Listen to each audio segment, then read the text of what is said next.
Souvent présenté comme un spectacle de majorette, le twirling bâton est pourtant bien un sport reconnu. Des athlètes, garçons et filles, se sont réunis à Mont-de-Marsan pour les finales de National 3. Retour en images sur les prestations de ces jeunes concurrents. Le twirling bâton, c'était une discipline qui associe le maniement du bâton, de la gymnastique, de la danse et avec de l'expression sur une musique personnalisée. Ça se pratique en prestation soliste, on est tout seul, en prestation duo par deux ou en équipe qui groupe de 6 à 14 éléments. La pratique est ouverte en compétition à partir de l'âge de 7 ans. Voilà, en club on peut commencer, il y a des écoles de twirling et après il n'y a pas d'âge pour s'arrêter. Des catégories poussines à junior, les participants espéraient tous se qualifier pour les National 2. Là c'est le premier niveau de compétition.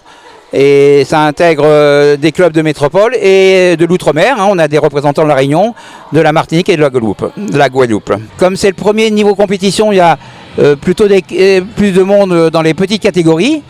Parce que de pratiquer en filière National 3 en senior, généralement on est monté en National 2 ou en National 1. Donc c'est plus, la National 3 c'est plus pour les plus jeunes, c'est nos espoirs. C'est nos champions de demain qui sont ici. Des catégories féminine et masculine, parce que le twirling c'est une pratique mixte, il y a des jeunes filles mais aussi de plus en plus de jeunes garçons qui pratiquent. Et notamment cette année, il y a les championnats du monde en août en Suède à Helsingborg et le team français, l'équipe française est composée uniquement de garçons. C'est une première pour nous et on va voir ce que ça donne. Des garçons plutôt nombreux lors de ce championnat, comme notamment le jeune Anthony Sens, champion des Landes et d'Aquitaine.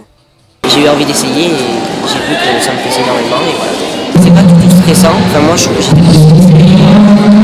Le principe, je pense, c'est un peu le principe de patinage artistique. Il y a 2 tables de jury de 5 juges qui jugent les catégories en alternance.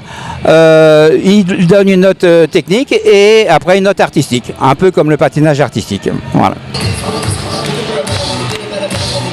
Il y a des et après il faut rajouter l'artistique et après c'est artistique